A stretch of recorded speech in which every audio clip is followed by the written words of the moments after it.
মিশে গর্ব দেশ। যে বনানীর উপর দিয়ে মোনোরেল করলে সেটা আরো যুক্তিসঙ্গত হয়, আসলেই তাই।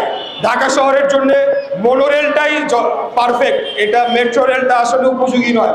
অবৈধভাবে স্থাপনা নির্মাণ করে সেখান থেকে চাঁদা তোলা হচ্ছে, বিভিন্ন জায়গায় যত্রতত্র গণপরিবহন এবং ট্রান্সপোর্টের গাড়ি পার্কিং করে রাখা হচ্ছে।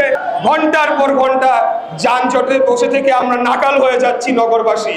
আমরা বলতে চাই, আমি যদি আপনাদের ভোটে নির্বাচিত হয়ে সংসদ সদস্য হই, তাহলে এই যে অবৈধভাবে যত্রতত্র পার্কিং করা হচ্ছে সেগুলা সমাধান করে নির্দিষ্ট স্থানে গণপরিবহন এবং অন্যান্য যানবাহন যাতে পার্কিং করা হয়, যাতে জনসাধারণের জন্য যে উন্মুক্ত রাস্তা থাকার কথা সেটা যাতে প্রতিষ্ঠা পায়, সেটার জন্য আমি জোরালোভাবে আমার পদক্ষেপ নিব ইনশাআল্লাহ। একটা দাবি নিয়ে, একটা আবদার নিয়ে, আপনাদের এলাকার সন্তান হিসেবে, আপনাদের একজন ভাই হিসেবে আসন্ন 12ই ফেব্রুয়ারি জাতীয় সংসদ নির্বাচনে আপনারা আমাকে একটা সুযোগ করে দিবেন।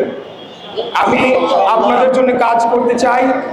আমি আমার জীবন উৎসর্গ করেছি, রাজনীতি করব, রাজনীতির মাধ্যমে দেশ ও জাতির কল্যাণে কাজ করে যাব এবং আমাদের এই বাংলাদেশকে একটা স্বাধীন, সার্বভৌম, মুক্ত বাংলাদেশ এবং একটা গণতান্ত্রিক বাংলাদেশ হিসেবে গড়ে তুলতে চাই।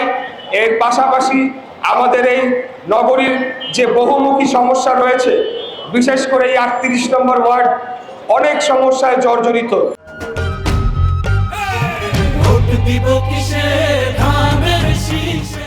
অবৈধভাবে স্থাপনা নির্মাণ করে সেখান থেকে চাঁদা তোলা হচ্ছে, বিভিন্ন জায়গায় যত্রতত্র গণপরিবহন এবং ট্রান্সপোর্টের গাড়ি পার্কিং করে রাখা হচ্ছে, সেখান থেকেও চাঁদা উত্তোলন করা হচ্ছে।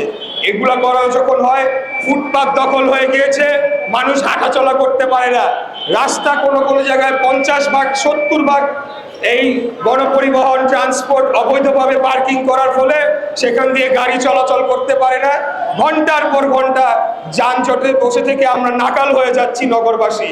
আমরা বলতে চাই, আমি যদি আপনাদের ভোটে নির্বাচিত হয়ে সংসদ সদস্য হই, তাহলে এই যে অবৈধভাবে যত্রতত্র পার্কিং করা হচ্ছে সেগুলা সমাধান করে নির্দিষ্ট স্থানে গণপরিবহন এবং অন্যান্য যানবাহন যাতে পার্কিং করা হয়, যাতে জনসাধারণের জন্য যে উন্মুক্ত রাস্তা থাকার কথা সেটা যাতে প্রতিষ্ঠা পায়, সেটার জন্য আমি জোরালোভাবে আমার পদক্ষেপ নিব ইনশাআল্লাহ।